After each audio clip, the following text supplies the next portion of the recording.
Hello guys, welcome to our channel. चलो पढ़ा जाए। इस वीडियो में पर्टिकुलरली हम क्लास 11th के कुछ टॉपिक्स को डिस्कस करेंगे। पिछली वीडियोस में हमने कुछ टॉपिक्स को डिस्कस किया था जो कि इम्पॉर्टेंट थे सीबीएसई पॉइंट ऑफ व्यू से। यहाँ पर हम जो टॉपिक डिस्कस करेंगे वो CBSE as well as competition के लिए बहुत ही ज़्यादा इंपॉर्टेंट टॉपिक्स हैं। कौन कौन से टॉपिक्स हैं जल्दी से मैं यहाँ पर लिख देता हूँ। 3 टॉपिक्स तो वैसे 2 ही हैं, लेकिन एक हम एक्स्ट्रा कुछ करेंगे। जैसे कि टॉपिक तो हम सबसे पहले जानेंगे fundamental and derived physical quantities क्या होती हैं, उनके बारे में जानेंगे कुछ। फिर उसके बाद में हम लोग सिस्टम ऑफ यूनिट्स के बारे में पढ़ेंगे, system of units. And last हम कुछ न्यूमेरिकल्स करेंगे जो कि सिस्टम ऑफ यूनिट्स पे बेस्ड होंगे। क्या करेंगे हम? कुछ न्यूमेरिकल्स करेंगे, न्यूमेरिकल्स जो कि सिस्टम ऑफ यूनिट्स पे क्या होंगे? बेस्ड होंगे, इस पे बेस्ड होंगे। वो कुछ न्यूमेरिकल्स हम लोग करेंगे। तो चलिए इस वीडियो को शुरू करते हैं। तो जैसे कि मैंने यहाँ पर लिख दिया है कि फंडामेंटल राइट्स और डेराइव्ड राइट्स के बीच का डिफरेंस हमको अभी इसमें बताना है। तो सबसे पहले हम लोग फंडामेंटल राइट्स पर आते हैं, फंडामेंटल राइट्स पे। तो जैसा कि नाम से ही पता चला है फंडामेंटल। अब फंडामेंटल का मीनिंग हम लोगों को जब हम लोग अपने 7th-8th में थे तो हमको पढ़ाया गया था फंडामेंटल राइट्स पढ़ाया गया था और बताया गया था कि फंडामेंटल राइट्स यानी कुछ बेसिक राइट्स जो कि सभी के पास है, सभी के पास सेम है। तो यानी वहाँ से हमको पता चला था कि फंडामेंटल का मीनिंग जो होता था हमको पता चला था दैट वाज बेसिक राइट्स या फिर कह लीजिए बेस। तो हमको यहाँ पर हमको जो फंडामेंटल दिया हो कुछ वो सेम ही है, लेकिन खाली यहाँ पर हमको फिजिक्स के टर्म में बताना है। तो फिजिक्स सबसे पहले फंडामेंटल राइट्स होते कितने थे? फंडामेंटल राइट्स हमारे 7 होते थे। 7 फंडामेंटल राइट्स होते हैं। अब सबसे पहले तो सीबीएसई जो पूछता है उसका जो हमारा इसमें दिया हुआ है डेफिनेशन, उसको देख लेते हैं। Those physical quantities which can't be explained with the help of other physical quantities. ऐसे फिजिकल क्वांटिटीज़ यानी स्पीड हो गया, टाइम हो गया, लेंथ हो गया, कुछ भी हो गया फिजिकल क्वांटिटी। तो फिजिकल क्वांटिटीज़, ऐसे फिजिकल क्वांटिटीज़ जिनको हम किसी अदर फिजिकल क्वांटिटीज़ की मदद से समझा ना पाएँ, उनको हम बोलेंगे फंडामेंटल क्वांटिटीज़। एकदम इजी लैंग्वेज है कि भाई ऐसे फिजिकल क्वांटिटीज़ होने चाहिए जिनको खाली समझाने का एक ही तरीका हो, जो कि हमारे साइंटिस्टों ने बता चुका है। उसी तरीके से हम फिजिकल क्वांटिटीज़ को अगर हम लोग समझा पा रहे हैं कुछ फिजिकल क्वांटिटीज़ को, तो वो फिजिकल क्वांटिटीज़ हमारी क्या कहलाएंगी? Fundamental physical quantities. एग्जाम्पल लेकर चलते हैं। अगर एग्जाम्पल में सबसे पहला हमारा एग्जाम्पल क्या, 7 ही फिजिकल क्वांटिटीज़ होते हैं, 7 यहाँ पर लिखे हुए हैं। सबसे पहला मास होता है, दूसरा लेंथ होता है, time, current, amount of substances, temperature, luminous intensity. Mass हमको पता है कि the amount of substances present in the body is called as mass. Mass को हम लोग जो हमारा एसआई यूनिट होता है that is in KG. Mass हम किस में मेज़र करते हैं? एसआई यूनिट केजी में। और ये हमारा रिप्रेजेंट किससे होता है? फिजिक्स में हम इसको रिप्रेजेंट करेंगे कैपिटल एम से। मास को हम लोग किससे रिप्रेजेंट करेंगे? कैपिटल एम से। लेंथ का जो हमारा एसआई यूनिट है that is in meters, represent किससे होता है? That is in capital L. बहुत ही इंपॉर्टेंट है ये पूरा, इसको ध्यान से देखिए।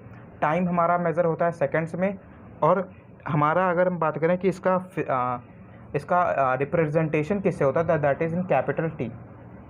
करंट हमारा एम्पियर, और रिप्रेजेंटेशन हमारा ए से भी होता है, आई से भी होता है। जनरली ए से करिएगा आप। अमाउंट ऑफ सब्सटेंसेस मोल होता है और मोल ही से रिप्रेजेंट होता है। एसआई यूनिट मोल होती है, रिप्रेजेंट भी मोल ही से होता है। टेम्परेचर जो है हमारा केल्विन एसआई यूनिट है और के से ही रिप्रेजेंट होता है। ल्यूमिनस इंटेंसिटी अब अगर आपको पता हो तो मैं बताऊं कि इन सब जनरल टर्म्स का तो आपको पता है कि अमाउंट ऑफ सब्सटेंसेस कितने होते हैं, कि एक एटम दिया हुआ है, कितने उसमें प्रोटॉन जो हमारे इलेक्ट्रॉन्स होते हैं, प्रोटॉन्स और न्यूट्रॉन्स होते हैं, वो अमाउंट ऑफ सब्सटेंसेस हमारा हो गया। अगर हम बात करें ल्यूमिनस इंटेंसिटी की, तो सपोज़ यहाँ पर जो हमारी ये लाइट हमारे स्किन पे पड़ रही है, ये किस पावर के साथ पड़ रही है, कितना पावर इस लाइट का मेरे ऊपर पड़ रहा है, उसकी लाइट की इंटेंसिटी को हम बोलेंगे ल्यूमिनस इंटेंसिटी।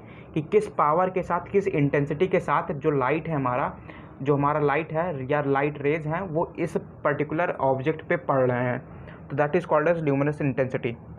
अब ल्यूमिनस इंटेंसिटी जो हमारा है, इसका जो एसआई यूनिट है दैट इज़ कैंडला। क्या? कैंडला। रिप्रेजेंट होता है CD से, रिप्रेजेंट होता है हमारा CD से। मीन्स अब सबसे पहले अगर इसका शॉर्ट रिवीजन करो तो फंडामेंटल राइट्स कितने होते हैं? 7 होते हैं। कौन क्या होते हैं आखिर? तो फंडामेंटल राइट्स हमारे ऐसे राइट्स होते हैं, वो सॉरी फंडामेंटल फिजिकल क्वांटिटीज़ ऐसे फिजिकल क्वांटिटीज़ होते हैं जिनको हम किसी और फिजिकल क्वांटिटी की मदद से क्या ना कर सकें, समझा ना सकें भाई। उनको समझाने का एक ही तरीका है। अगर कोई आपसे बोले कि आप भाई लेंथ को समझाओ, लेंथ आखिर होता क्या है, तो क्या कभी आप लेंथ समझा पाएंगे कि सर लेंथ हमारा ये है? आप यही तो बोलेंगे सर यहाँ से यहाँ के जो डिस्टेंस है that is called as length. इससे ज़्यादा कुछ नहीं समझा पाओगे।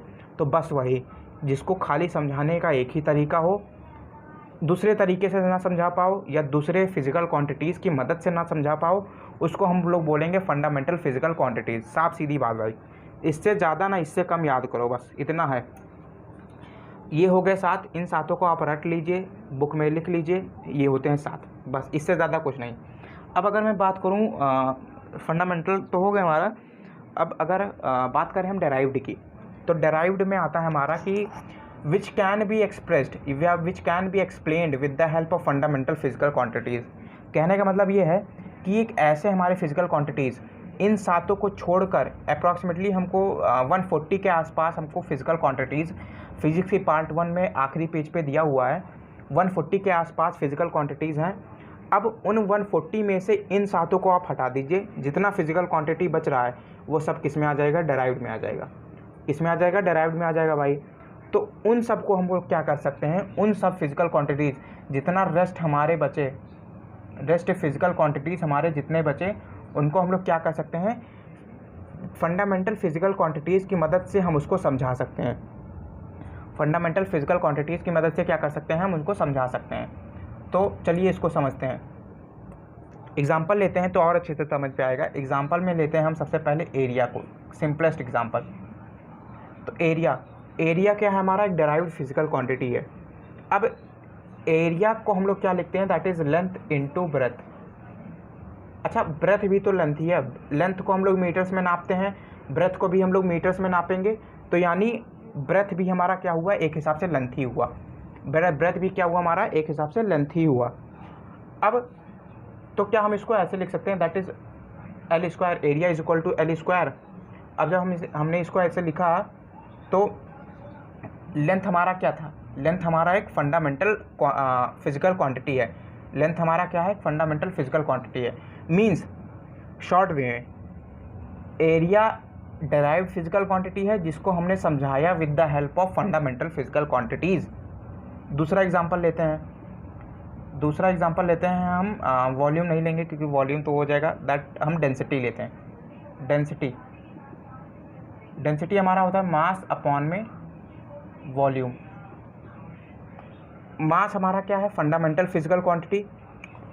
अब जब ऊपर वाला ही फंडामेंटल फिजिकल क्वांटिटी है, या फिर कह लीजिए वॉल्यूम हमारा मीटर क्यूब या किसी क्यूब में आए, तो सबसे पहला दिया हुआ है कि मास ही हमारा, जब ऊपर वाला ही हमारा फंडामेंटल फिजिकल क्वांटिटी हो, तो नीचे चाहे जो हो उससे कोई लेना देना नहीं है। आपका सीधे जो हमारा डेंसिटी है वो क्या हो जाएगा? एक डेराइव्ड फिजिकल क्वांटिटी हो गया, जिसको हमने समझाया विद द हेल्प ऑफ एक फंडामेंटल फिजिकल क्वांटिटी।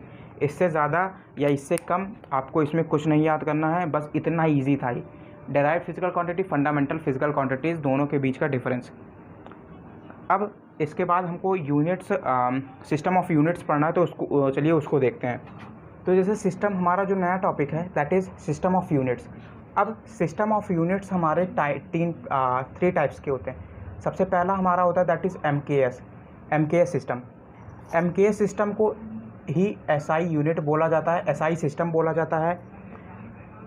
और एमकेएस कहाँ यूज़ होता है? एमकेएस हमारा इंडिया में, जनरली इंडिया में हमारा एमकेएस सिस्टम यूज़ होता है। समझते हैं क्या कौन सा सिस्टम है हमारा ये। तो एमकेएस में जो हमारा सबसे पहला जो हमारा मास है, या फिर कह लीजिए जो हमारा लेंथ है, सबसे पहला एम हमारा लेंथ आता है। मीन्स जो हमारा लेंथ है एमकेएस सिस्टम में वो मीटर्स में मेज़र होगा। जो हमारा मास है या फिर कह लीजिए जो हमारा वेट है वो के से हमारा केजी आता है, तो केजी किलोग्राम में हमारा मेज़र होगा। और जो हमारा टाइम है, time will be measured in seconds. MKS system में ये होता है 3। मीटर में हमारा लेंथ होगा, किलोग्राम में हमारा मास होगा, टाइम जो हमारा वो सेकंड्स में होगा। पहला सिस्टम हमारा एमकेएस होता है। सेकेंड सिस्टम पे अगर हम बात करें तो दैट इज़ CGS या फिर कह लीजिए CGS सिस्टम। CGS सिस्टम में क्या होता है, मैं सीधे सीधे लिख देता हूँ कि जो हमारा CGS है, लेंथ हमारा CGS में किस में होगा, दैट इज़ C से सेंटीमीटर। CGS, CSG नहीं, CGS, सॉरी, CGS। अब जो हमारा मास है, the mass will be measured in grams, mass जो होगा वो ग्राम्स में मेजर होगा, और टाइम सेकंड्स, एस से सेकंड्स आता है तो भाई सेकंड से ही मेजर होगा। CGS जनरली हमारा कहाँ पर यूज़ होता है, CGS हमारा जनरली USA में यूज़ होता है, इसको भी आप याद रखिए। CGS कहाँ यूज़ होता है, CGS जनरली हमारा USA में यूज़ होता है। और अगर बात करें हम तो दैट इज़ FPS, FPS। अब FPS में क्या होता है, लेंथ जो होता है हमारा वो हमारा फुट में मेज़र होता है, जो हमारा वेट होता है या फिर कह लीजिए मास वो हमारा पाउंड में मेज़र होता है, और जो हमारा टाइम है दैट ये हमारा किस में मेज़र होता है, सेकंड में मेज़र होता है। SI शॉर्ट वे में अगर आप इसका रिवीजन करें तो MKS में SI जो होता है वो इंडिया में यूज़ होता है, SI सिस्टम बोलते हैं MKS को। लेंथ होता है मीटर में मेज़र, मास केजीज में, टाइम सेकंड में। CGS में लेंथ जो होता है सेंटीमीटर में मेज़र होता है, ग्राम में हमारा जो हमारा मास है वो मेज़र होता है, सेकंड में हमारा टाइम मेज़र होता है। FPS में फुट जो होता है वो लेंथ के लिए यूज़ होता है, पाउंड जो है हमारा वो मास के लिए यूज़ होता है, और सेकंड हमारा टाइम है। FPS जनरली याद कर लीजिए, जो FPS है वो कहाँ यूज़ होता है, वो FPS होता है हमारे UK में। UK में क्या यूज़ होता है, UK में हमारा FPS सिस्टम यूज़ होता है, UK में हमारा FPS सिस्टम यूज़ होता है। ये याद करने वाली चीज़ें थी, जनरल बेसिक से हैं, इनसे अभी हम न्यूमेरिकल्स कर रहे हैं तो न्यूमेरिकल्स बहुत ही ज़्यादा इम्पॉर्टेंट है।